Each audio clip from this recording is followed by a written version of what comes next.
الحمد لله نحمده ونستعينه ونستغفره ونؤمن به ونتوكل عليه ونعوذ بالله من شرور أنفسنا ومن سيئات أعمالنا من يهده الله فلا مضل له ومن يضلله فلا هادي له ونشهد أن لا إله إلا الله وحده لا شريك له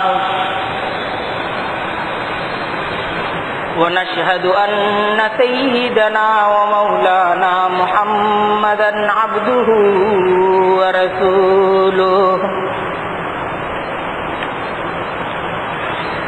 أما بعد فأعوذ بالله من الشيطان الرجيم بسم الله الرحمن الرحيم الذين آتيناهم الكتاب يتلونه حق تلاوته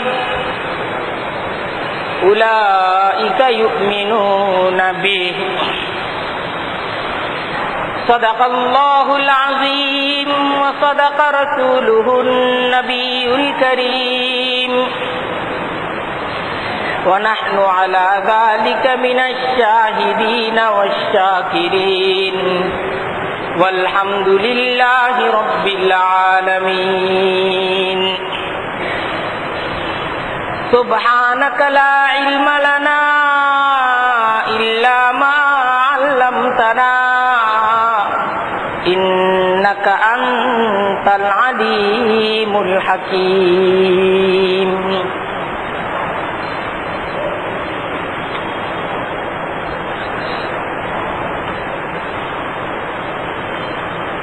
আল্লাহ তাআলার দরবারে অনেক অনেক শুকরিয়া যে আল্লাহ তাআলা আমাদেরকে দিনী কিছু আলোচনা শোনার জন্য একত্রিত হওয়ার তৌফিক দান করছেন। আমরা আল্লাহ তাআলার দরবারে শুকরিয়া আদায় করে সকলেই বলি আলহামদুলিল্লাহ। আজকে আমরা আলোচনা করব কুরআনে কারীমের তেলাওয়াতের ফজিলত এবং বিশুদ্ধভাবে কুরআনে কারীম তেলাওয়াতের গুরুত্ব সম্পর্কে। আল্লাহ তাআলা আমাদের উপর যে কুরআনে কারীম নাযিল করতেন, এই কুরআনে কারীমকে কেন্দ্র করে আমাদের উপর কিছু দায়িত্ব, কিছু কর্তব্য আছে, আল্লাহ প্রদত্ত কিছু হক আছে। কুরআনে কারীমের হক হল তিনটা।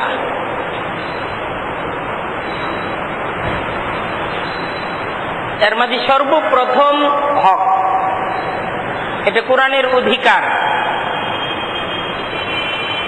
এবং এটা আমাদের উপর দায়িত্ব। আমাদেরকে এই দায়িত্ব পালন করতে হবে, এটা জরুরি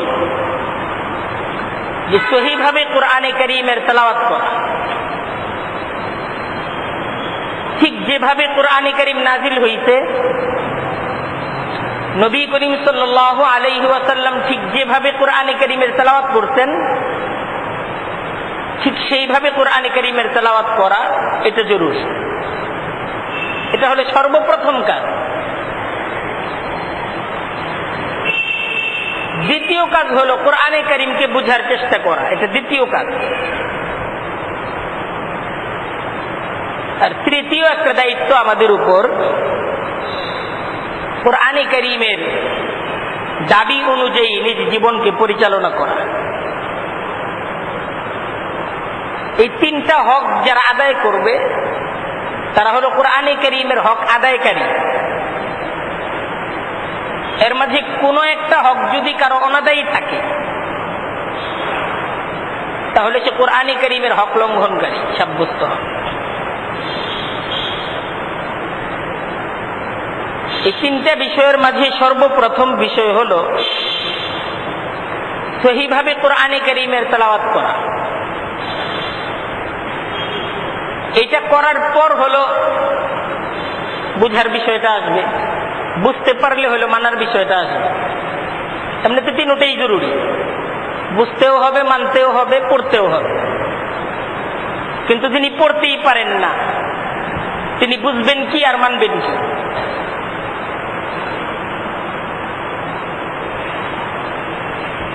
তো সহিভাবে কোরআনে কারীমের তেলাওয়াত শিখা এটা প্রত্যেকটা ঈমানদার মানুষের জন্য খুবই জরুরি। এই কথাটা এক ধরনের অপপ্রচার এবং এই কথাটা ভুল যে অর্থ এবং মর্ম না বুঝে কোরআনে কারীমের তেলাওয়াতের ফায়দা কি? যে অর্থই বোঝা গেল না, মর্মই বোঝা গেল না, শুধু এটাকে তেলাওয়াত করা হইল, তাহলে তো এটার কোনো ফায়দা থাকলো না। এখন দেখেন, মর্ম এবং কোরআনে কারীমের অর্থ বুঝার গুরুত্ব অনেক, এবং কোরআনে কারীমের অর্থ বুঝার জন্য মেহনত করা, এটার জন্য প্রচেষ্টা করা, এটা অনেক বড় ইবাদত। কিন্তু তাই বলে কোরআনে কারীমের তেলাওয়াতের কোনো ফায়দা নেই, এটা মনে করা এটা শয়তানের একটা বড় ধরনের ধোঁকা।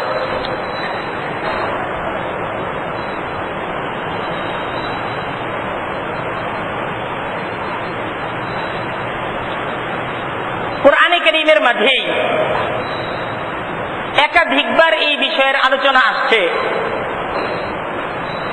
যে নবী করিম সাল্লাল্লাহু আলাইহি ওয়াসাল্লামকে মহান রব্বুল আলামিন যে এই পৃথিবীতে পাঠালেন, উদ্দেশ্য কি, মাকসাদ কি? সেই মাকসাদ এবং সেই উদ্দেশ্যের আলোচনা করতে গিয়ে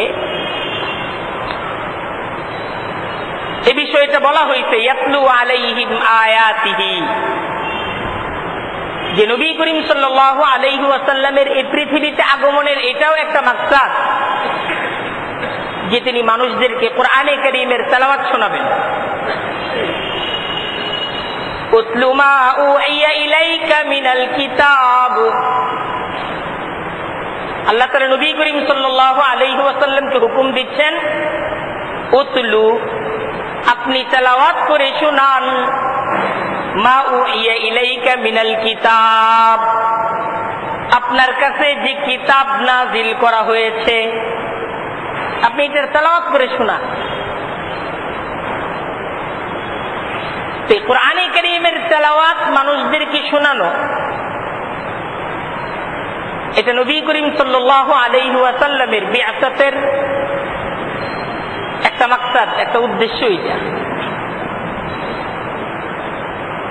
আল্লাহ তাআলা স্বতন্ত্রভাবে ভিন্নভাবে আরেকটা উদ্দেশ্যের আলোচনা করতেন, ওয়ায়ুআল্লিমুহুমুল কিতাবা ওয়াল হিকমাহ, যে নবী করিম সাল্লাল্লাহু আলাইহি ওয়াসাল্লামের এই পৃথিবীতে আগমনের মাকসাদ হলো যে তিনি তার উম্মতকে কোরআনে কারীমের বিধান শিক্ষা দিবেন।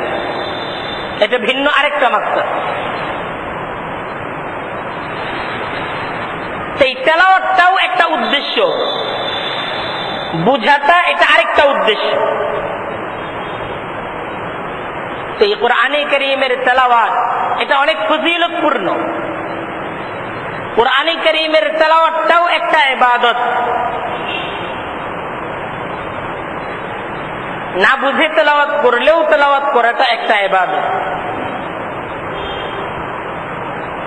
আজকে আমাদের জন্য এটা অনেক বড় আফসোসের ব্যাপার যে আজকে কোরআনে কারীমের তেলাওয়াত আমরা ছেড়ে দিয়েছি। একটা সময় ছিল আমাদের সমাজ ব্যবস্থাটা ঠিক এমন ছিল যে আমাদের মুরব্বিয়ান ইকরাম মসজিদে ফজরের নামাজ পড়ে তারপর তারা যখন বাড়িতে গিয়ে বসতেন তো বাড়িতে কোরআনে কারীমের তেলাওয়াত দ্বারা প্রতিদিনের সকালের কার্যক্রমটাকে শুরু করা হতো। মহল্লার প্রত্যেকটা বাড়িতে বাড়িতে সকালবেলা বাড়ির পাশ দিয়ে হাঁটলে কোরআনে কারীমের তেলাওয়াত শোনা যেত। ঠিক এই ধরনের একটা পরিবেশ আমরা দেখছি, কিন্তু খুব অল্প কিছুদিনের মাঝেই আমাদের কালচার, আমাদের সংস্কৃতি এত ব্যাপকভাবে পরিবর্তন হইতে যে আজকে মহল্লার ঘরে ঘরে এই পরিবেশটাকে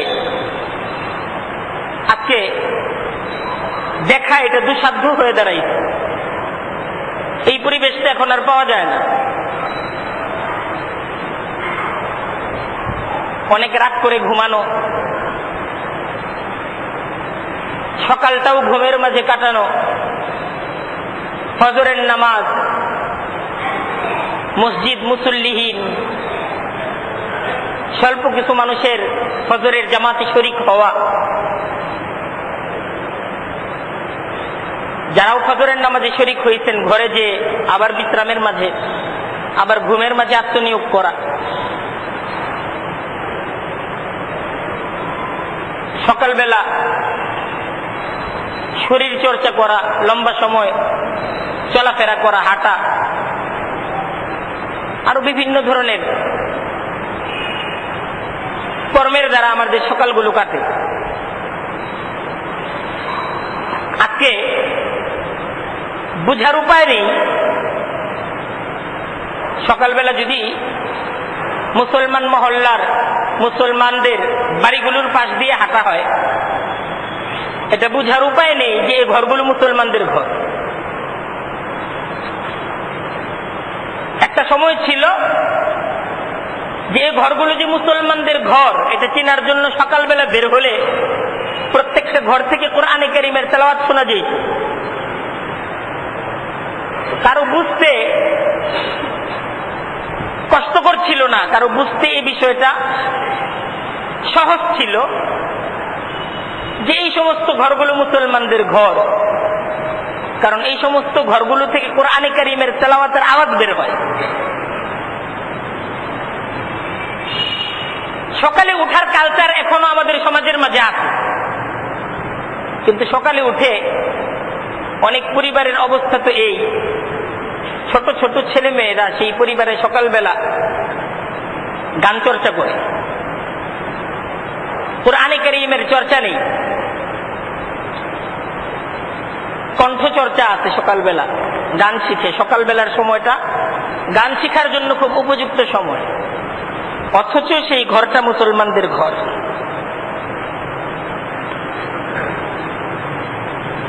কোরআনে কারীম তেলাওয়াতের যে একটা মজা, একটা তৃপ্তি, এই তেলাওয়াতের যে একটা স্বাদ, এটাও আমাদের জীবন থেকে হারায় গেছে। আজকে কোরআনে কারীমের তেলাওয়াত, এই তেলাওয়াতটাকে তৃপ্তিকর মনে করা হয় না। এই তেলাওয়াতের মাঝে যে একটা মজা আছে, একটা মধু আছে, আমাদের চিন্তা শক্তিটা নষ্ট হয়ে যাওয়ার কারণে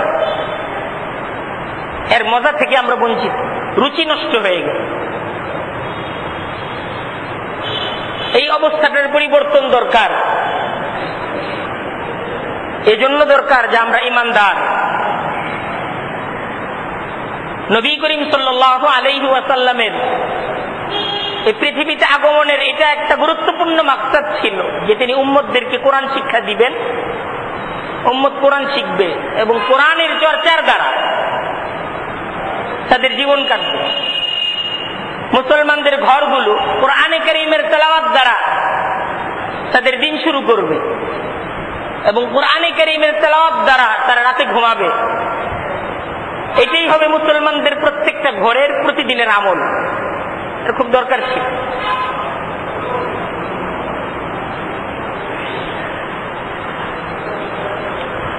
এর চেয়ে তো অবাক হওয়ার বিষয়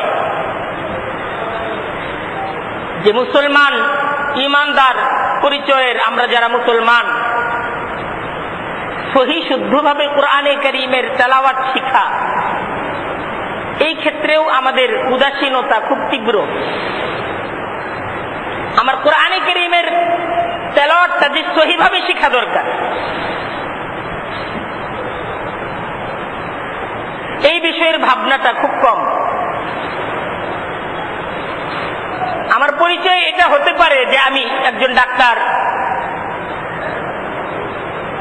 আমার লক্ষ্য এটা হতে পারে যে আমি একজন বড় ইঞ্জিনিয়ার হব, বা আমার জরুরত প্রয়োজনের জন্য দুনিয়ার জিন্দেগিকে অতিবাহিত করার জন্য আমার রুজির ব্যবস্থা আমার প্রফেসরের দ্বারাও আসতে পারে। কিন্তু আমার একটা পরিচয় যে আমি মুসলমান, এজন্য আমার পরিচয় যে কোরআন আমার কিতাব। আমার সমস্ত পরিচয়ের ভিতরে আমার এই পরিচয়টাও থাকবে যে আমি সহিভাবে কোরআনে কারীম তেলাওয়াত করতে পারি, কারণ আমি একজন মুসলমান। আজকে এই ভাবনাটা নাই যে আমার কোরআনে কারীম তেলাওয়াত শিখাটা আমার জীবনের প্রধান কাজ। সহিভাবে কোরআনে কারীমের তেলাওয়াত করতে পারাটা এটা আমার জীবনের সবচাইতে বড় তৃপ্তি। এই বুঝের বড় অভাব। তেলাওয়াত করতে পারি, অনেকে তো কোরআনে কারীমের তেলাওয়াতটা সহিভাবে করতে পারেনি না, আবার অনেকে যাও পারেন এটাও খুব দুর্বল ভাবে, ছোট অবস্থায় অল্প কিছুদিন যতটুকু শিখা হইতে পরবর্তী সময়ে এটাকে আর ভাষা মাজা করা হয় নাই। অথচ আমাদের মনে রাখতে হবে কোরআনে কারীমের তেলাওয়াতটা মন যেমনে চায় ঠিক ওরকম ভাবে তেলাওয়াত করা যাবে না। নবী করিম সাল্লাল্লাহু আলাইহি ওয়াসাল্লাম সাহাবায়ে কেরামদেরকে নিয়মতান্ত্রিক ভাবে কোরআনে কারীমের যে উচ্চারণ, সে উচ্চারণকে শিখাইছেন। প্রত্যেকটা শব্দের উচ্চারণ ফল কি হবে, কিভাবে প্রত্যেকটা শব্দ উচ্চারিত হবে, নবী করিম সাল্লাল্লাহু আলাইহি ওয়াসাল্লাম সাহাবায়ে কেরামদেরকে এটা শিখাইছেন। এই শিক্ষাটাকে বলা হয় তাসদীদ। সাহাবায়ে কেরাম তাদের ছাত্রদেরকে কোরআনে কারীমের এই তেলাওয়াত পদ্ধতি শিক্ষা দিতেন। এটা একটা স্বতন্ত্র শিক্ষা ছিল।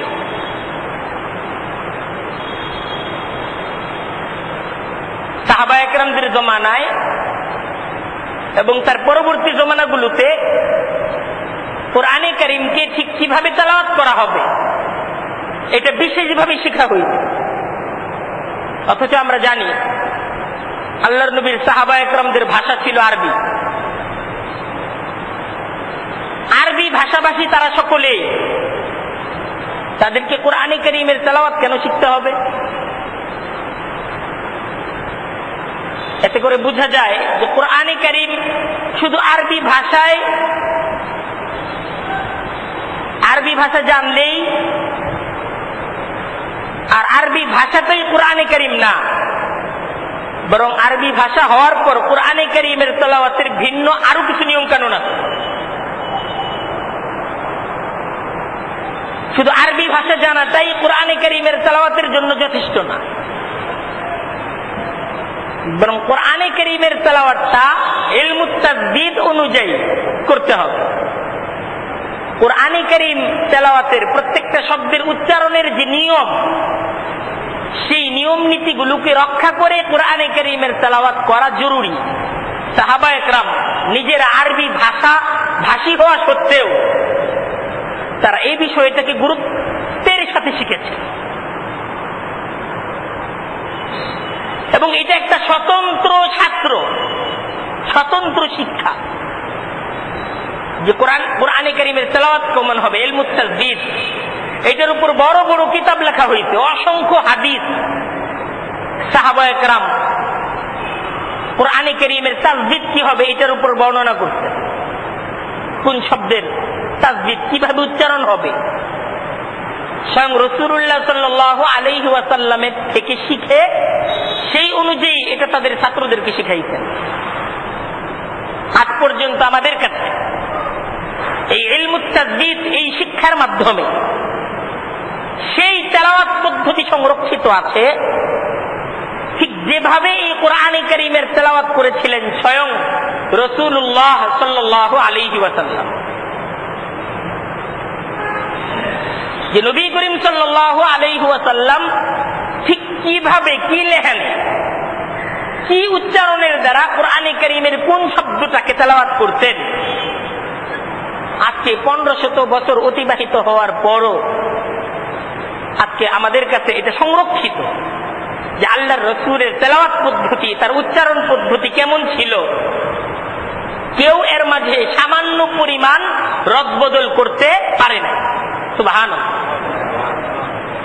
শুধু কোরআনে কারীমের নকশা, কোরআনে কারীমের জবরজের পেশ, কোরআনে কারীমের অক্ষর, কোরআনে কারীমের তাফসীর, এর মাঝে তো আজ পর্যন্ত কেউ সামান্যতম একটু রদবদল করতে পারে নাই, ব্যর্থ হয়েছে।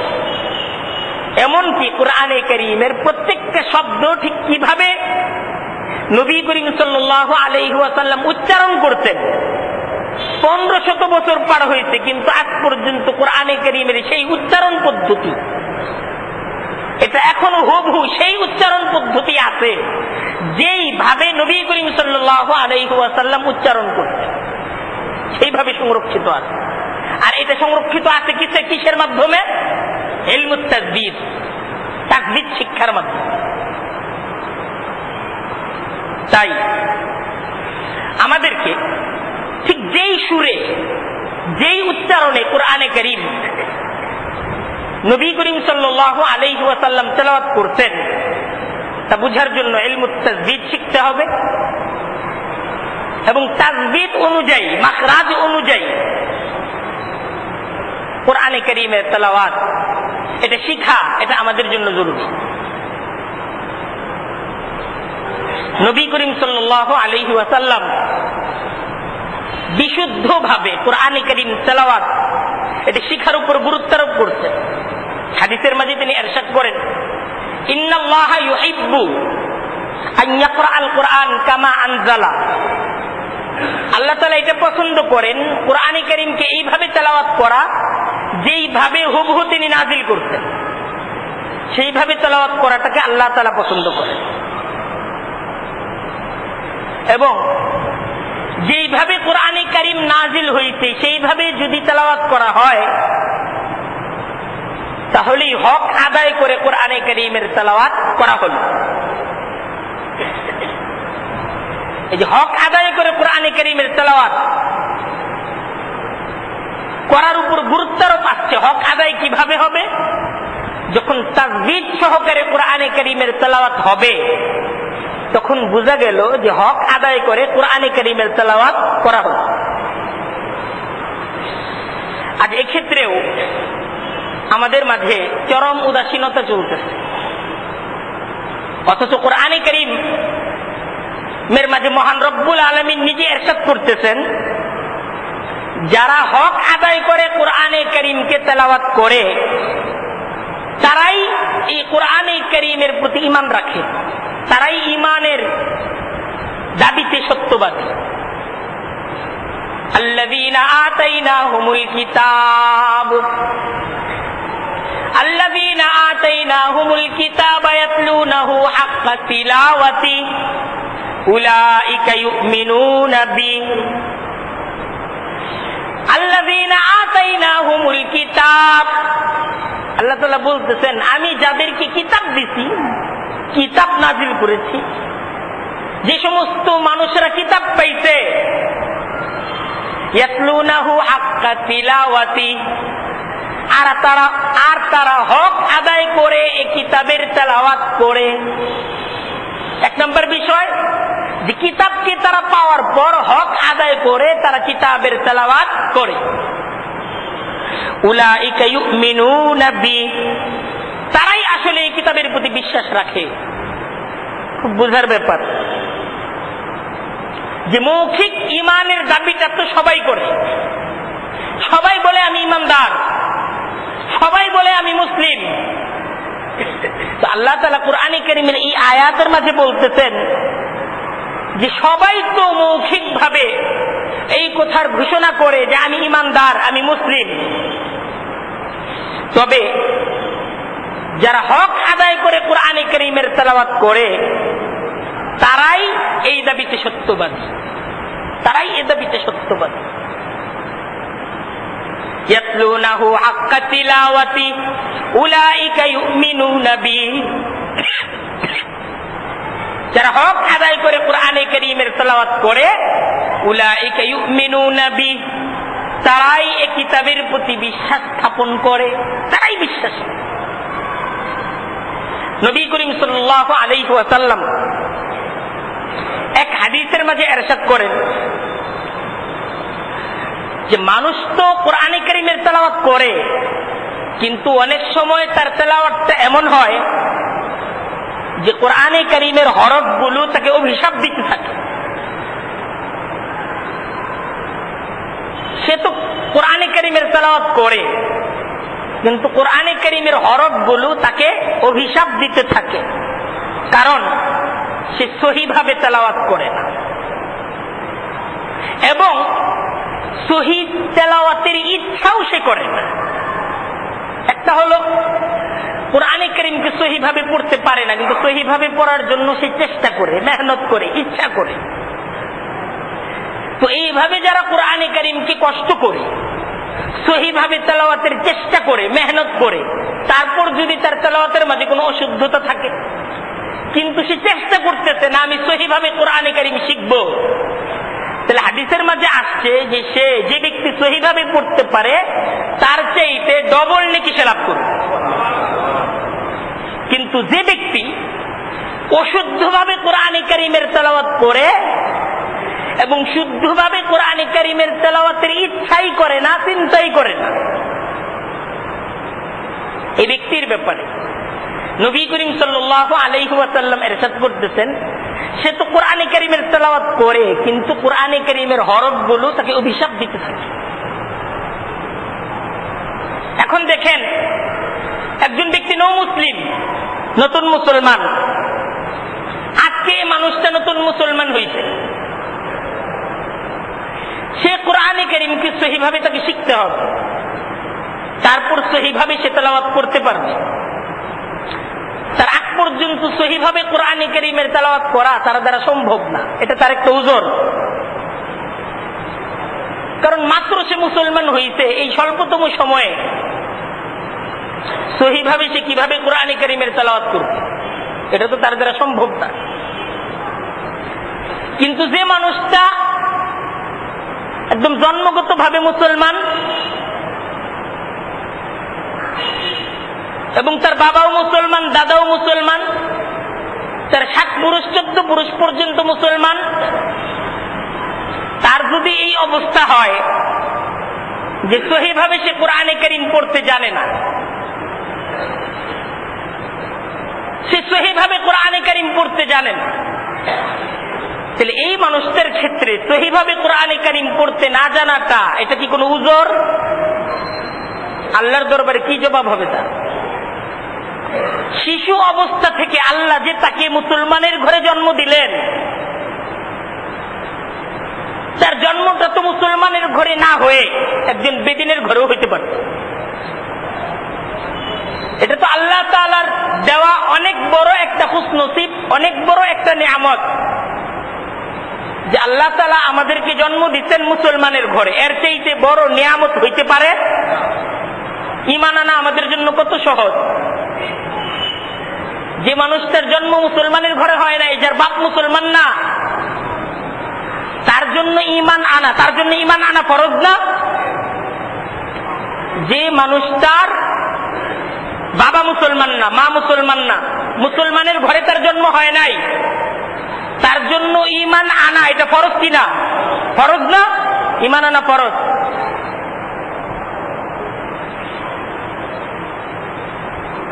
এই ঈমান আনাটাই, ফরজ দায়িত্ব পালন করাটা তার জন্য কতটুকু কঠিন।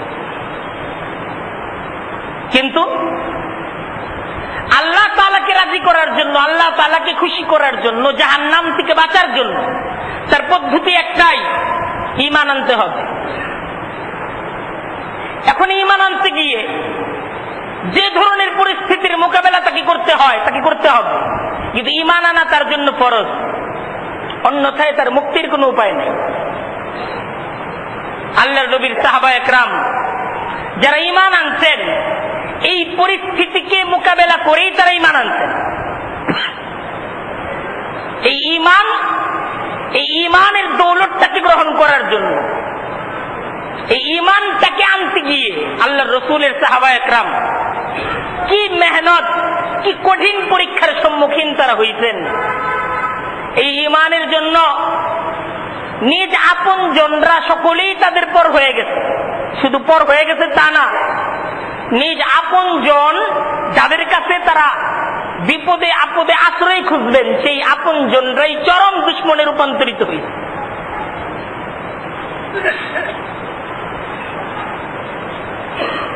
এই ঈমানের জন্য নিজ পরিবার, নিজ পরিজন, নিজ সমাজ, নিজ ঘর, নিজ মাতৃভূমি, নিজ সহায় সম্পদ, এমনকি নিজ দেশ পর্যন্ত সাহাবা একরামদেরকে ছাড়তে হয়েছে এই ঈমানের জন্য। কিন্তু আজকে আমাদের জন্য এটা কত বড় খুশনসিব যে আমরা মুসলমানের সন্তান। যে ঈমান তো জন্মগত ভাবেই মুসলমানের সন্তান, বেঈমান হয়ে যাওয়াটাই আমাদের জন্য কঠিন। মুসলমানের সন্তান বেঈমান হয়ে যাওয়াটাই আমাদের জন্য কঠিন, ঈমানদার হওয়াটা আমাদের জন্য সহজ। এত বড় আল্লাহর একটা নিয়ামতের মাঝে আমরা আছি, এই নিয়ামতের শুকরিয়া আমরা কোন শব্দের দ্বারা আল্লাহর কাছে করব, কোন শব্দের দ্বারা আল্লাহর কাছে করব? এটা যে আমাদের জন্য কত বড় খুশনসিব, এটা আমাদের জন্য কত বড় আল্লাহর নিয়ামত যে আল্লাহ তাআলা আমাদেরকে কোন বেদিনের ঘরে জন্ম না দিয়ে মুসলমানের ঘরে জন্ম দিতে।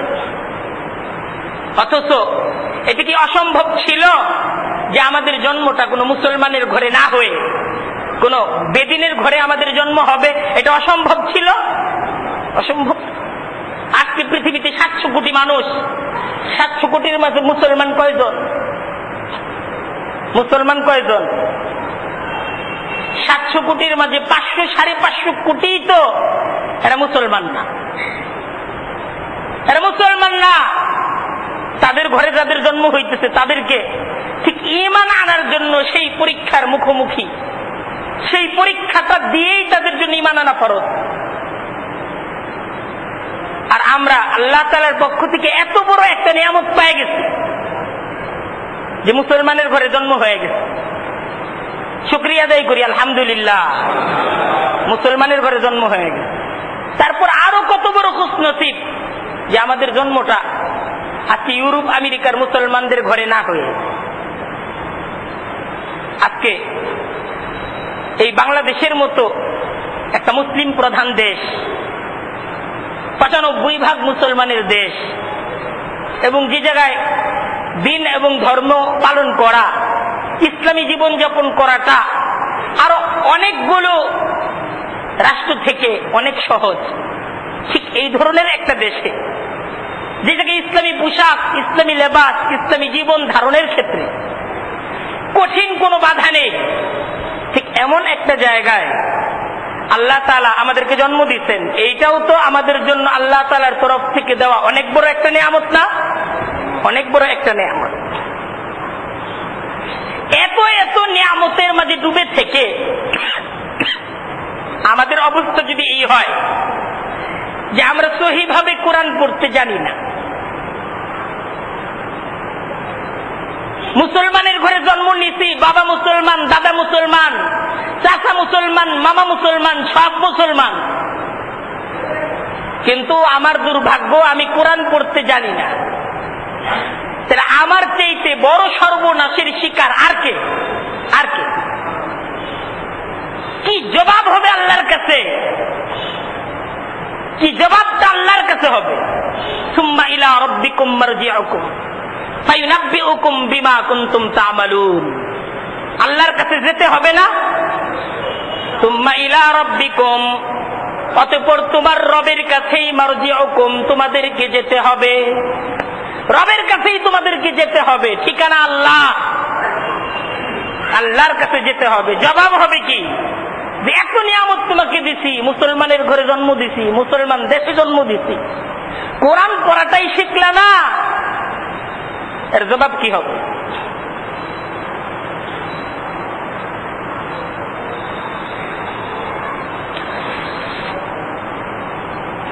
তাই সহিভাবে কোরআনে কারীমের তেলাওয়াত করা, তাজবিদের সাথে কোরআনে কারীমের তেলাওয়াত শিখা, এটা প্রত্যেকটা ঈমানদার মুসলমানের জন্য এটা ফরজে আইন, এটা ফরজে আইন। কারণ নামাজের মাঝে কোরআনে কারীমের তেলাওয়াত ফরজ না? ফরজ। সুতরাং কোরআনে কারীমের তেলাওয়াত যেহেতু ফরজ, তাহলে শিখাটাও ফরজ। আর অশুদ্ধভাবে শিখলে কি ফরজ আদায় হইল না? শুদ্ধভাবে শিখতে হবে, শুদ্ধভাবে কোরআনে কারীমের তেলাওয়াত শিখতে হবে। যদি শুদ্ধভাবে কোরআনে কারীমের তেলাওয়াত কারো জানা না থাকে, তাহলে শুদ্ধ তেলাওয়াতে নামাজ পড়া তো জরুরি। সে যে নামাজ পড়তেছে, নামাজ হবে কিভাবে? নামাজ হবে আজকে এই যে এত বড় একটা ফরজ বিধান, অথচ আমাদের অবস্থা হলো এই। আমাদের অনেক বড় একটা সমস্যা হলো আমাদের সময় নাই। আমরা যে শুদ্ধভাবে কোরআনে কারীমকে শিখব, এই সময়টা আমরা পাচ্ছি না। এত ব্যস্ত, এত কাজ আমাদের। একটু সময় যদি পাইতাম মনের মাঝে ফিকির একটাই, তাহলে কোরআনটা শিখা ফেলতাম, তাইলে কোরআনে কারীম শিখতাম একটু সময় পাইলে। কিন্তু 5টা মিনিট সময় নাই, খাবারটাই তো জোর করে খাই। এত ব্যস্ত, ঘরেও সময় দিতে পারি না, বন্ধু বান্ধবদেরকেও সময় দিতে পারি না, বাজারটা নিজে ঠিক মতো করতে পারি না। বাড়ির সামনে ফেরিওয়ালা আসে, তার কাছ থেকে কিনে নেওয়া হয়। এই ব্যস্ততার কারণে আমরা যারা ছাত্র ভাইরা আছি, আমাদের ব্যস্ততা হলো লেখাপড়া, কোচিং এর পর কোচিং, প্রাইভেট, বিভিন্ন কাজে আমরা প্রচন্ড ব্যস্ত। পরীক্ষার পর পরীক্ষা, সেমিস্টারের পর সেমিস্টার, সময় নাই। আর যে সমস্ত ভাইরা লেখাপড়ার জীবন শেষ করছেন, তাদের ব্যস্ততা হলো ব্যবসা, চাকরি, জমাজমির ঝামেলা, মামলা হামলা ইত্যাদি বিভিন্ন কাজ নিয়ে আমরা প্রচন্ড ব্যস্ত। এইটাও প্রচন্ড আফসোসের ব্যাপার। এই যে আমরা এত ব্যস্ততার কথা বলি, এই ব্যস্ততার বাস্তবতা কতটুকু, এটাও একটু চিন্তা করা দরকার।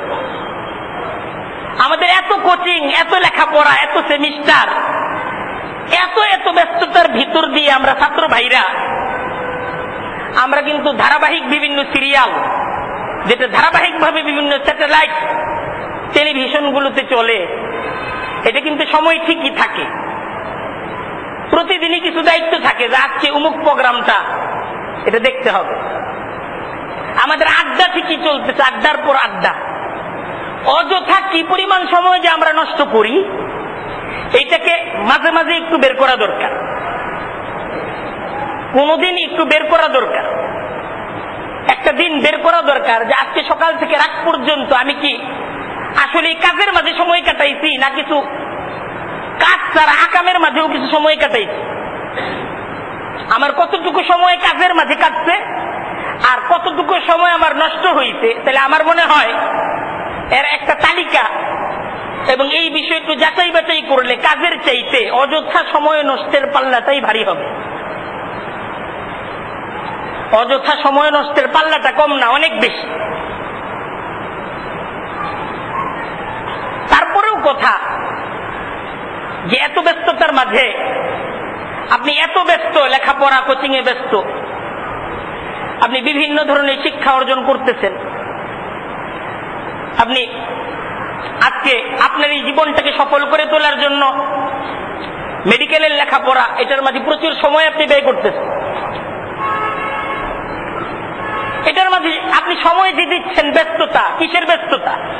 আপনার মেডিকেল কোচিং, আপনার বুয়েটের কোচিং, আপনার বিভিন্ন ধরনের সার্টিফিকেট অর্জন, যোগ্যতা অর্জনের পিছনে আপনি আপনার যাবতীয় মেধা, যাবতীয় সময়টাকে আপনি ব্যয় করতেছেন। এবং এই পৃথিবীতে চলার জন্য কত ধরনের ভাষা আপনি শিখতেছেন। আজকে দেখেন, এই ইংরেজি ভাষা একটা ভাষা, এই ভাষা নিয়ে কত তুরজুর, কত কোচিং, দেশ জুড়ে কত ব্যবস্থাপনা শুধু ইংরেজি শেখানোর জন্য। কত অল্প সময় ইংরেজি ভাষাটা শিখায় দেওয়া যায়। শুধু ইংরেজি ভাষা শিখিয়ে, ইংরেজি ভাষা শিক্ষা দিয়ে এদেশে অসংখ্য মানুষ, এরা শুধু এই কাজ করে তাদের জীবিকা অর্জন করতেছে, জীবিকা নির্বাহ করতেছে, খুব ভালোভাবেই এরা চলতেছে। প্রত্যেকটা এলাকায় এলাকায় তাদের কোচিং সেন্টার খুলতে তারা বাধ্য হচ্ছে, কারণ এক দুইটা কোচিং সেন্টারে তারা শিক্ষা দিয়ে শেষ করতে পারতেছে। তো এই জায়গায় মানুষ কিন্তু শেখার সময় পাচ্ছে, শিখতেছে। অথচ এই বিষয়টা খুব ভাবলেই ব্যাপারটা আমাদের সামনে সহজ হয়ে যাবে যে সহিভাবে কোরআন শিখার জন্য, কোরআন চর্চার জন্য আজকে আমরা আমাদের সময় পাচ্ছি না। যে আমি সহিভাবে কোরআন শিখব, এই সময়টা আমার নাই। অথচ আমি সময় দিচ্ছি আমার লেখাপড়ার পিছনে, আমার প্রাইমারি লেখাপড়ার পিছনে, তারপর আমার উচ্চতর লেখাপড়ার পিছনে, আমার মাধ্যমিক লেখাপড়ার পিছনে আমি সময় দিচ্ছি, আমার ব্যবসার পিছনে আমি সময় দিচ্ছি, কারণ আমার এই ব্যবসাটা, এই প্রতিষ্ঠানটা আমাকে গড়ে তুলতে হবে। আমার অফিস, আমার চাকরিতে আমি সময় দিচ্ছি, আমার কেরিয়ারকে করতে হবে। আমি আমার বন্ধু বান্ধবদের সাথে আড্ডাবাজিতে সময় দিচ্ছি, কারণ এই সোসাইটিও আমাকে রক্ষা করতে হবে। পারিবারিক বিভিন্ন আয়োজন, পারিবারিক বিভিন্ন ধরনের অনুষ্ঠানের মাঝে আমি সময় দিচ্ছি, প্রচুর সময় আমি দিচ্ছি। ইচ্ছায় হোক অনিচ্ছায় হোক সময় আমি দিচ্ছি, আমাকে সময় দিতে হচ্ছে। এই এত কাজে আমি সময় দিতে পারতেছি তো শেষ পর্যন্ত, শত ব্যস্ততার মাঝেও। কিন্তু কোরআন শিখার পিছনে আমি সময় দিতে পারছি না। আমার এই সময়টা কোনোভাবেই বের হচ্ছে না। এই যে কোরআন শিখার পিছনে আমি সময়টা বের করতে পারছি না, এটার একটা জবাব আল্লাহর কাছে দিতে হবে না? বলেন আপনারা, এটার একটা জবাব কি আল্লাহর কাছে দিতে হবে না? আমার যদি দুনিয়ার এই 40-50 বছরের হায়াতটাকে ফলপ্রসূ করার জন্য, এই হায়াতটাকে সফল করে তোলার জন্য, আমার 10 বছরের স্কুল জীবন, তারপর আরো 7, 8, 10 বছরের পরবর্তী উচ্চ শিক্ষার জীবন, এই জীবনটা যদি আমাকে ব্যয় করতে হয়, সেই 7 বছর বয়স থেকে লেখাপড়া শুরু করে 25-26 বছর বয়স পর্যন্ত, 30 বছর বয়স পর্যন্ত আমার জীবনটা আমি শুধু পড়ার মাঝে কাটালাম। কি পড়লাম? এই লেখাপড়ার ফলাফল কতটুকু? যে এখন 25 বছরের আর 30 বছরের চাকরি, 25-30 বছরের একটা ক্যারিয়ার করার জন্য আমি আমার জীবনের প্রথম 25-30 বছরটাকে ব্যয় করলাম। আমি ধরে নিচ্ছি আমার হায়াতটা হলো 60 বছর। 60 বছরের হায়াতের প্রথম 30 বছর শুধু মেহনত, পরের 30 বছরটাকে সফল করার জন্য। প্রথম 30 বছর বাপের হোটেলে থেকে মেহনত, যে পরে আরেকটা হোটেল দিতে হবে আমার সন্তানদের জন্য, এই হোটেলের মেহনত, হোটেল করার মেহনত পরের 30 বছর। এরপর হলো আবার নিজ পোলাপান, নিজ সন্তানের হোটেলের মাঝে বাকি কিছুদিন নাতি নাতগরদের সাথে কাটায়া তারপর হলো কবরে যাওয়ার মেহনত। এই হলো জীবন আমাদের। হ্যাঁ, এইটাই হলো জীবন। তাহলে আমার যদি 30 বছরের একটা হোটেল করার মেহনতের জন্য 30 বছর সময় ব্যয় করতে হয়, 30 বছর সময়টা ব্যয় 30 বছরের জন্য, এই হলো আমাদের অবস্থা। তাহলে আখিরাতের অনন্ত অসীম জিন্দেগি কিন্তু সামনে। যে জীবনটার শুরু আছে এবং সেই জীবনটার শেষ আছে, শেষ নাই, এমন একটা জীবন সামনে। সেই জীবনের একটা সফলতা ব্যর্থতা, এটারও কিন্তু একটা প্রশ্ন আছে। দুনিয়ার জিন্দগির 60-70 বছরের হায়াত আপনি 5 তলায় থাইকাও কাটাইতে পারেন, গাছতলায় থাইকাও কাটাইতে পারেন, জীবন আপনার শেষ হবে। 5 তলার একটা বিল্ডিং যদি করেন তাহলে হায়াত একদিনও পারবে না। গাছতলায় থাকলে হায়াত একদিনও কমবে না, যতটুকু হায়াত ততটুকু। এইটা হাইসা হাইসা কাটান আর কেন্দা কেন্দে কাটান, হায়াত 60-70 বছরের হায়াত, হায়াত আর বাড়বে না। এই হায়াতের সফলতা ব্যর্থতা কিছুই না, কিছুই না। কারণ যিনি 5 তলায় থাকেন তিনিও ওই 3.5 হাত মাটির মাঝেই শেষে ঘুমান, যিনি ওই গাছের নিচে থাইকা ফুটপাতে থাইকা জীবন কাটান তার জন্য কিন্তু কবরের সেই মাপটা কিন্তু সমান। সমান না কম বেশি আছে? সমান। সেই একই ধরনের বাঁশ দ্বারা সেই কবরের উপর মাটি দিয়ে একইভাবে শায়িত করে সকলকেই রেখে আসা হয়। শেখ সাদী রহমতুল্লাহ আলাইহি এটাই বলতেছিলেন, क्यों आहेंगे रफ्तान कुनत जाए पाक, क्यों आहेंगे रफ्तान कुनत जाए पाक, चेबर ताकते मर्दान चेबर रुए खाक। শেখ সাদী বলতেছেন আসলে তোমার তো যাইতে হবে আল্লাহর কাছে, তোমার ঠিকানা তো ওই মাটির সেই কবরের মাঝে। ঠিকানা মাটির সেই কবর না, বিছানাও মাটি, ঘরটাও মাটির, সবকিছুই মাটির। সে জায়গায় সে মাটিটা একদম কাঁচা মাটি না টাইলস করা মাটি? একদম কাঁচা মাটি, মোজাইক করাও না, কিছুই করা না, একদম কাঁচা মাটি। কাঁচা মাটির মাঝে তো আমরা অনেকে কাঁচা মাটি দেখিও না। কাঁচা মাটি এখন ঢাকা শহরে খুঁজেও পাওয়া যায় না। আমরা এরকম এক মহল্লা, এরকম একটা এলাকা, এরকম একটা সিটির মাঝে বসবাস করি যে জায়গায় কাঁচা মাটি, এটা আমাদেরকে খুঁজতে হয়। সকালবেলা দূর দূরান্তে কাঁচা মাটির সান্নিধ্যে আমরা চলে যাই হাঁটার জন্য, যে কাঁচা মাটির মাঝে কিছুক্ষণ সময় একটু হেঁটে আসি। কারণ আমাদের ঘর বাড়ি কোনো কিছুতেই কাঁচা মাটি নাই, আমাদের মসজিদগুলো টাইলস করা, মোজাইক করা। কত আরামের জিন্দিগি আমাদের, যে যেই জিন্দিগির মাঝে আমরা কাঁচা মাটির সান্নিধ্যের জন্য সেই স্টেডিয়ামে চলে যাই, বিভিন্ন জায়গায় জায়গায় চলে যাই কিছুক্ষণ কাঁচামাটিকে দেখার জন্য। কিন্তু কবরের জিন্দিগিটা কাঁচা মাটির জিন্দিগি, একদম কাঁচা মাটির জিন্দিগি। সে জায়গায় শুধু কাঁচা মাটি পারানো না, থাকতেই হবে কাঁচা মাটির মাঝে। বিছানাটাও একদম কাঁচা মাটির হবে, সবকিছুই কাঁচা মাটি। এই কবরটা তো সত্য। এই শেখ সাদী বলতেছেন এত সুন্দর বিছানা, এত সুন্দর বাড়ি, এত সুন্দর অট্টালিকা বানায় লাভ কি? কারণ তুমি থাকবা তো কাঁচা মাটির মাঝে। ঠিক না কথা? শেখ সাদীর কথাটা ভুল না ঠিক? শেখ সাদীর কথার সাথে আপনারা একমত? এখন বুঝার চেষ্টা করেন যে একটা বাড়ি, একটা গাড়ি, একটা স্বপ্ন পূরণ, একটা মাটি, এটাকে বলা হয় স্বপ্ন। যে একটা মাটি, একটা জমি, এটাই স্বপ্ন নাকি জীবনে? কিন্তু এই স্বপ্ন নিয়ে কেউ তো কবরে যেতে পারে না। স্বপ্নকে স্বপ্নই রেখা তারপরে চলে যেতে হয় সেই মাটির দেশে, মাটির বিছানায়, মাটির কবরে। এবং দেখেন এই দুনিয়ার জীবনের পরে এই যে কবরটা, আমরা তো দেখি কবরের মাঝে তাকে রেখা আসলাম, মাটির সাথে মিশা যাবে। কিন্তু ইমানদার হিসেবে আমরা কি এটাই বিশ্বাস করি সে মাটির সাথে মিশে যাবে? এ বিশ্বাস করি না? আমরা কি মনে করি যে এরপরে অনন্ত অসীম একটা জীবন আসতেছে না?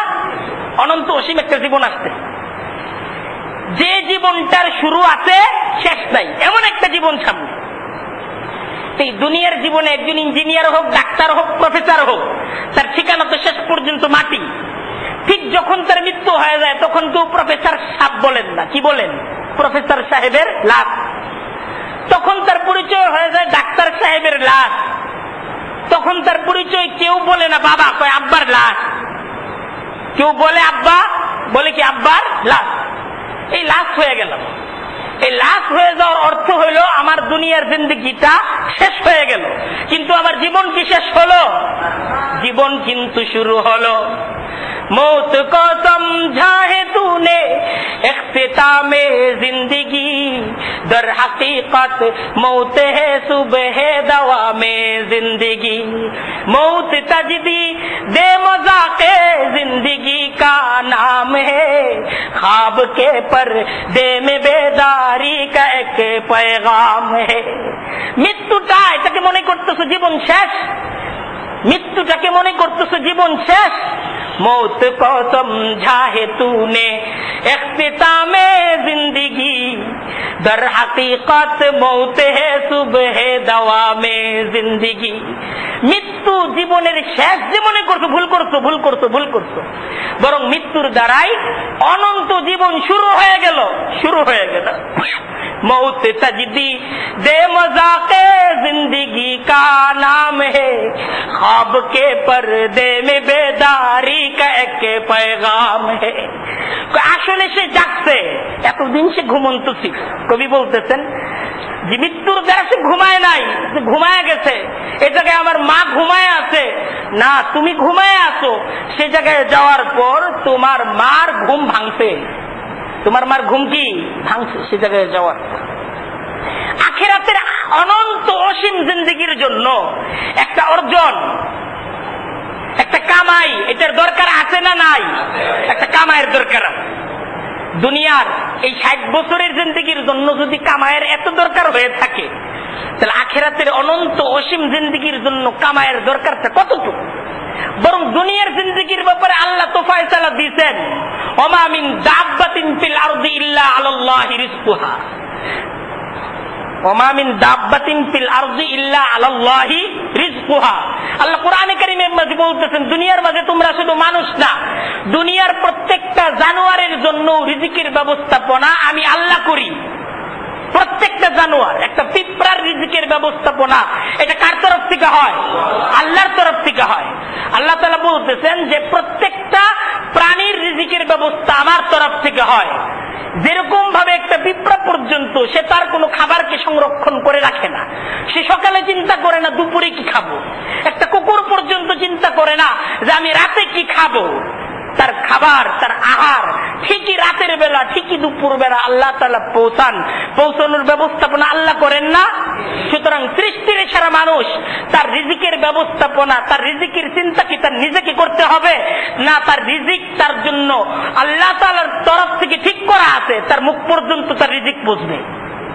রিজিক পৌঁছবে না? যে রিজিক আমার পর্যন্ত পৌঁছবেই, সেই রিজিকের পিছনে আমাদের এত ফিকির, অথচ যে ফিকিরের জন্য আমাদের জীবন, আখিরাতের অনন্ত অসীম জীবনের ফিকির, সেই ফিকির সম্পর্কে আমরা বেফিকির। দুনিয়ার এই 30, 40, 60, 70 বছরের হায়াতের জন্য আমরা যদি এত ব্যস্ত থাকতে পারি, আখিরাতের অনন্ত অসীম জিন্দেগির জন্য ব্যস্ততা কি কম করা দরকার না বেশি করা দরকার? বেশি করা দরকার। অথচ আমরা ব্যস্ত, প্রচন্ড ব্যস্ত। কি নিয়ে ব্যস্ত? এই 30, 40, 50 বছরের ঘরের রিজিক, ঘরটাকে সুন্দর করার জন্য, ঘরটাকে সাজানোর জন্য আমাদের এই প্রচন্ড ব্যস্ততা। অথচ সামনে আখিরাতের অনন্ত অসীম জীবন। আমার দরকার কোরআনটাকে শিখা, আমার সময় নাই। আমার দরকার দোয়া দরুদ গুলো শিখা, আমার সময় নাই। আমার খুবই দরকার নামাজটা শিখা, কিন্তু আমার সময় নাই। আমার খুবই প্রয়োজন নামাজটাকে কিভাবে আল্লাহর রাসূল পড়ছেন এটা একটু জানা, কিন্তু আমার সময় আছে, আমার সময় নাই। খুব চিন্তা করার বিষয়। এই যে আমাদের এই সময় নাই, এটার একটা জবাব আল্লাহকে দিতে হবে না? এটার একটা জবাব কিন্তু আল্লাহকে দিতে হবে। তাই একটু সময় বের করার চেষ্টা করেন, সময় একটু বের করার চেষ্টা করেন। আল্লাহকে বলতে পারবেন যে আল্লাহ আমরা সময় বের করছিলাম। এরকম সময় বের করার চেষ্টা আমরা করব তো? কে কে করবো ইনশাল্লাহ? আল্লাহ তাআলা তৌফিক দান করুন। আজ দেখেন একটা সমস্যা, যে কিছু মানুষ বলে যে কোরআন বুঝাটাই আসল, তেলাওয়াত কিছু না। এটা একটা ধোঁকা, আমি আগেই বলছি। বরং কোরআনের তেলাওয়াতটাই এটা একটা মাকসাদ, বুঝাটা আরেকটা মাকসাদ। ইয়াতলুনাহু হাক্কা তিলাওয়াতি, এই কথাটা বলে, এই কথাটা কিছু মানুষের জবান থেকে এই কথাটা বের হয়ে আজকে মুসলমান সমাজের অনেক বড় ক্ষতি হয়ে যাইতেছে। মুসলমান সমাজ কোরআন তেলাওয়াতকে কিছু মনে করতেছে না। কোরআনের বিধান মানাটাই বড় জিনিস, তেলাওয়াতটা বড় জিনিস না। এটা বইলে কোরআন তেলাওয়াত ছেড়ে দিচ্ছে। এখন বিধান কতটুকু মানতেছে এটার আলোচনা ইনশাল্লাহ সামনে আসবে। এটা হলো একটা ফাঁদ, এটা একটা ফাঁদ যে কোরআন তেলাওয়াত কিছু না, এটা বইলা আমাদের অনেক বড় ক্ষতি কিছু মানুষ করতেছে। আর আরেকটা ফাঁদ হলো যে কোরআন শিখার জন্য আমাদের আরবি শিখার দরকার নেই, যে আরবি শিখার পিছনে সময় ব্যয় করার দরকার নেই। এর জন্য এখন বাংলা উচ্চারণের কোরআন বের হয়েছে, যে বাংলা উচ্চারণ দ্বারা অনেকে কোরআন তেলাওয়াত করে। এর জন্য আলাদাভাবে আরবি শিখার পিছনে সময় বের করে না, বাংলা উচ্চারণ আছে, খুব সহজ হয়ে গেছে। আমি কয়েকটা দৃষ্টান্ত আপনাদের সামনে দিচ্ছি, এই দৃষ্টান্তগুলো সামনে থাকলে আপনারা সিদ্ধান্ত নিতে পারবেন যে বাংলা উচ্চারণে কোরআন তেলাওয়াত কতটুকু যুক্তিসঙ্গত। দেখেন, আরবি হরফ হলো 31টা, কয়টা? আর বাংলা হরফ হলো, বাংলা অক্ষর হলো 40টা। তাই স্বাভাবিকভাবেই বাংলায় শব্দ বেশি, অক্ষর বেশি, আরবিতে কম। এতে খুব সহজেই একটা ভাবনা ভাবা যেতে পারে যে আরবি সমস্ত হরফের প্রতি বাংলা হরফও আছে, এরকম একটা চিন্তা আমাদের মাথায় আসতে পারে যে আরবি শব্দের বাংলা উচ্চারণ কেন করা যাবে না, কারণ আরবি হরফ 31টা, বাংলা হরফ 40টা। সুতরাং 40টা হরফ দ্বারা আমরা এই 31টা হরফের উচ্চারণ করতে পারবো না, এটা সম্ভব। অথচ আসল ব্যাপার হলো মাত্র 11টা আরবি হরফের হুবহু বাংলা প্রতিলিপি পাওয়া যায়। আরবি 31টা হরফের মোট 11টা হরফের বাংলা হুবহু অক্ষর পাওয়া যায়, বাকি 20টা আরবি হরফের বাংলায় উচ্চারণের কোনো শব্দ নাই। এটা খেয়াল করেন। যেমন দেখেন, আরবি ভাষায় 3টা অক্ষর, একটা হলো রাল, আরেকটা হলো জা, আরেকটা হলো ওয়া। 3টা ভিন্ন ভিন্ন অক্ষর না? একটা হলো রাল, রাল, আর আরেকটা হলো জা, শক্ত করে পড়তে হয়, আর আরেকটা হলো ওয়া। এই 3টা হরফকে বোঝানোর জন্য বাংলায় একটা অক্ষর জ, অন্তস্থ জ, এই একটার দ্বারা এই 3টা হরফকে বোঝানো হয়। এছাড়া তো উপায় নাই, কারণ এই রাল বোঝানোর জন্য, রা বোঝানোর জন্য বাংলায় কোনো অক্ষর নাই। ওয়া এটা কেমনে বুঝাবে বাংলায়? আবার জা বাংলায় কিভাবে বুঝাবে? সবগুলো বাংলায় অক্ষর একটা অন্তস্থ জ। আর জিম এটা বোঝানোর জন্য বাংলায় অক্ষর আনা হয় বুরকিজ। ওয়াদ এটার জন্য বাংলায় অক্ষর আনা হয় দ। আচ্ছা, দ এইটার দ্বারা ওয়াদ এটার উচ্চারণ কি সম্ভব? নিজেরাই চিন্তা করেন। সা এটা বোঝানোর জন্য আনা হয়েছে স। আচ্ছা, চ স, স আর সা দুইটা কি এক? নিজেরা সিদ্ধান্ত দেন। একটা হলো স, এইটার জন্য বাংলা অক্ষর আনা সা, এটার জন্য বাংলা অক্ষর আনা হয় স। স দ্বারা সার উচ্চারণ হয়, নিজেরা চিন্তা করেন। সৎ আর আরেকটা হলো তিন, এই দুইটাকে বোঝানোর জন্য বাংলায় আসে দন্তাস্য। একটা হলো সৎ স, আর আরেকটা হলো তিন সা, সা স। এই দুইটা হলো ভিন্ন ভিন্ন উচ্চারণ না? এই দুইটার জন্য বাংলায় আনা হয় দন্তাস্য। এই যে আমি বললাম, মজার ব্যাপার হলো এটাও সর্বসম্মত না, এটা নিয়েও একতলাফ আছে। অনেকে যার জন্য ভিন্ন শব্দ আনেন, বুরকিজ আনেন। এইটা নিয়েও যারা বাংলায় যে সমস্ত প্রকাশনী বাংলা ভাষায় কোরআনে কারীমের তারা উচ্চারণ আনে, তাদের মধ্যে বহু একতলাফ, এটা চিন্তা করে আপনারা পারবেন না। তারপর দুই হরফের বাংলা বর্ণ একটা, যেমন হা হা, এই দুইটার জন্য বাংলায় অক্ষর একটা হ, একটা হলো হা আর আরেকটা হলো হা। এই দুইটার জন্য বাংলায় অক্ষর কয়টা? একটা, আর সেই অক্ষরটা হলো হ। একটা অক্ষর হলো কাফ আর আরেকটা হলো কাফ। এই দুইটা জিনিসকে বোঝানোর জন্য বাংলায় অক্ষর হলো একটা ক। এরপর দেখেন দুইটা অক্ষর, একটা হলো তা আরেকটা হলো তা। এই দুইটা জিনিসকে বোঝানোর জন্য বাংলায় অক্ষর একটা, আর এটা হলো তো। এখন দেখেন, এই সমস্ত পার্থক্য বোঝানোর জন্য অনেকে বফলা আনছে, নিচে একটা ব বসাইছে। এরকম বিভিন্ন ধরনের পদ্ধতির দ্বারা যারা বাংলা উচ্চারণ লিখছেন তারা বিভিন্ন ভাবে বোঝানোর চেষ্টা করছেন যে এইটা তা না, এটা প, এটা কফ না, এটা কাফ। এটাকে বোঝানোর জন্য তারা কিছুটা মেহনত আমাদের পিছনে করছেন।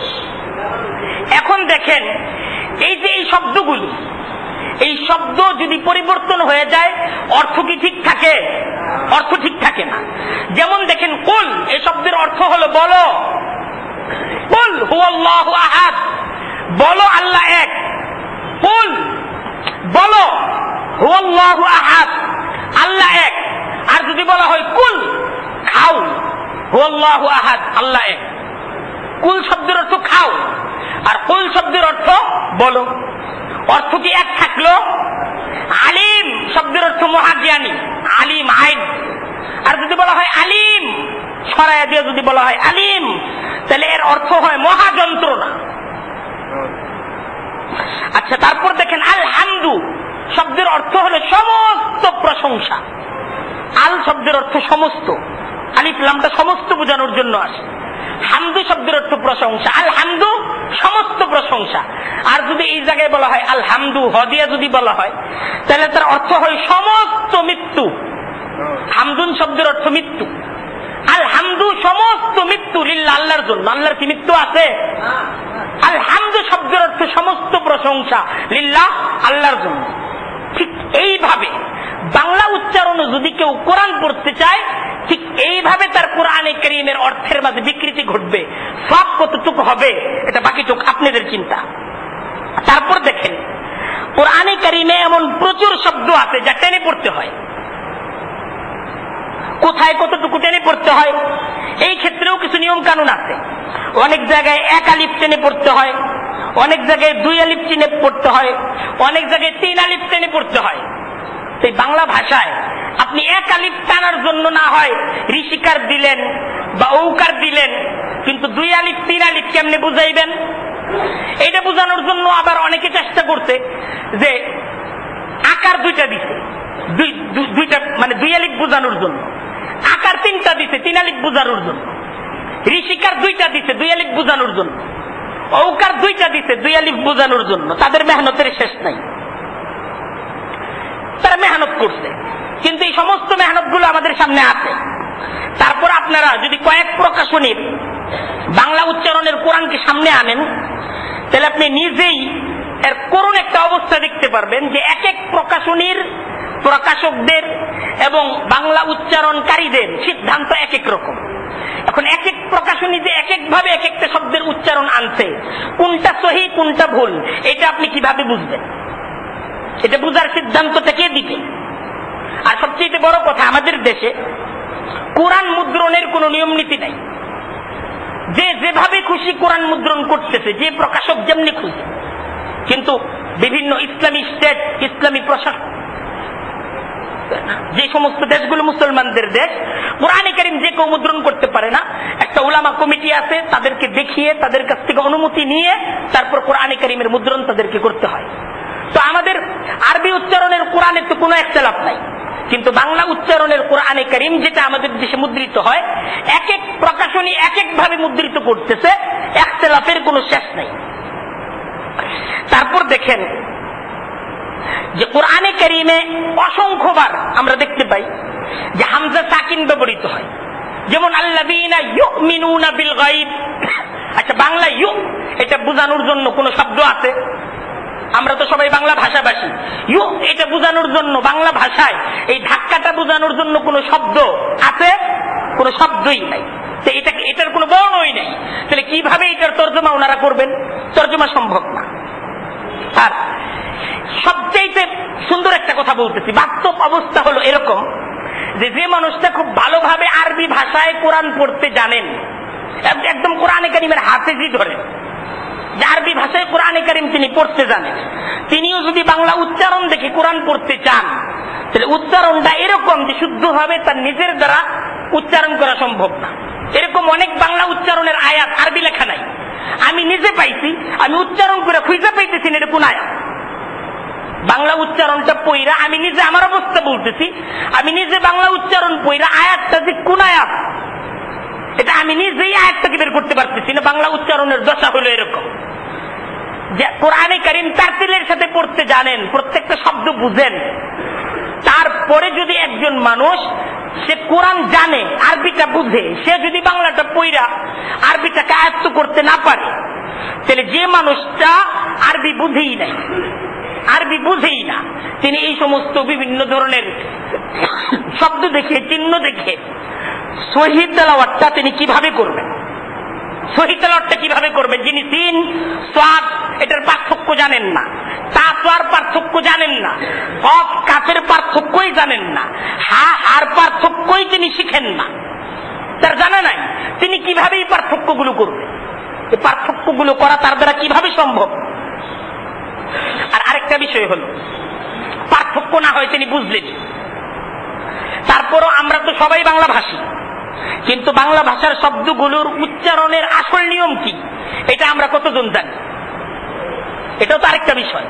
আমি বাংলা ভাষায় কোরআন পড়বো, যেই লোক কোরআনে কারীমের শব্দগুলো লেখছে খুব নিয়ম নীতি রক্ষা করে বুঝায় বুঝায় লেখছে, কিন্তু বাংলা উচ্চারণ আমি কতটুকু জানি? বাংলা ভাষার সহি উচ্চারণ মাখরাজ অনুযায়ী বাংলা প্রত্যেকটা শব্দ, যে বুরকির জো আর উন্তস্ত জোর মাঝে পার্থক্য কি, এটা বাংলা ভাষায় সেই পার্থক্য করে আমি বাংলা বলি। এই ধরনের বাংলা ভাষী কয়জন আছি আমরা? যে জায়গায় বাংলা ভাষায় আমরা মাখরাজ অনুযায়ী সহিভাবে উচ্চারণ করতে জানি না, তাহলে বাংলা ভাষায় আরবিটার মাখরাজ আমরা কিভাবে উচ্চারণ করব? কিভাবে এটা সম্ভব? তখন এর একটা উত্তর হইতে পারে যে বাংলাটা বুঝা নি, যে কিভাবে পড়তে হয়, তাহলে আরবিটা বুঝতে সমস্যা কই? যে কষ্টটা আপনি বাংলা বুঝার পিছনে করবেন, এই দুইটা আকার কেন দিছে, তিনটা ঔকার কেন দিছে, এইটা বুঝার পিছনে আপনি যে মেহনতটা করবেন, সেই মেহনতটা তো আপনি সরাসরি সেই মেহনত দ্বারা তার চাইতেও সহজ ভাবে আপনি আরবিতেই কোরআন পড়া শিখতে পারেন। এই সব সমস্যার সমাধান একটাই, যে আমরা আরবি তেলাওয়াত শেখার চেষ্টা করি, এবং খুব সহজ, খুব সহজ। আমরা তো সবসময় প্রস্তুত আপনাদেরকে আরবিতে কোরআনে কারীম তেলাওয়াত শিক্ষা দেওয়ার জন্য, কারণ আপনারা শুধু সময় করলেই হয়। আলহামদুলিল্লাহ আমাদের দেশে এখন নুরানি পদ্ধতিতে মাত্র 25 দিনে 25 ঘন্টায় একজন ব্যক্তি কোরআনে কারীমের তেলাওয়াত জানে না, তাকে সহি শুদ্ধভাবে কোরআনে কারীমের তেলাওয়াত শিক্ষা দিয়ে কোরআন শরীফ পড়ার যোগ্য হিসেবে তাকে গড়ে তোলার শিক্ষা ব্যবস্থা, নুরানি পদ্ধতিতে কোরআন শিক্ষার ব্যবস্থা আলহামদুলিল্লাহ আমাদের দেশে চালু আছে, আমাদের দেশে চালু আছে। আমরা আমাদের মসজিদেও গত বছরের আগের বছর 25 দিন ব্যাপী কোরআনে কারীমকে সহিভাবে শিখার আমরা ব্যবস্থাপনা করেছিলাম। এত ব্যবস্থাপনা আমাদের মাঝে আছে, তারপরও যদি কোরআন থেকে আমরা দূরে থাকি, তাহলে আল্লাহর কাছে কি জবাব আমাদের হবে এটা আমরা চিন্তা করি। সামনে রমজান মাস আসতেছে, মুসল্লি ভাইদের সকলের কাছে বিশেষভাবে আমি আবেদন রাখতে চাই, আমরা এই রমজানটা ইবাদতের মাস না, আমরা এই রমজান মাস থেকে কোরআন শিক্ষার পিছনে ইনশাআল্লাহ ব্যয় করার একটা সিদ্ধান্ত গ্রহণ করি। আমরা ইনশাআল্লাহ রাজি আছি? কারা রাজি আছি? আল্লাহ তাআলা তৌফিক দান করুন। ওয়া আখিরু দাওয়ানা আলহামদুলিল্লাহি রাব্বিল আলামিন।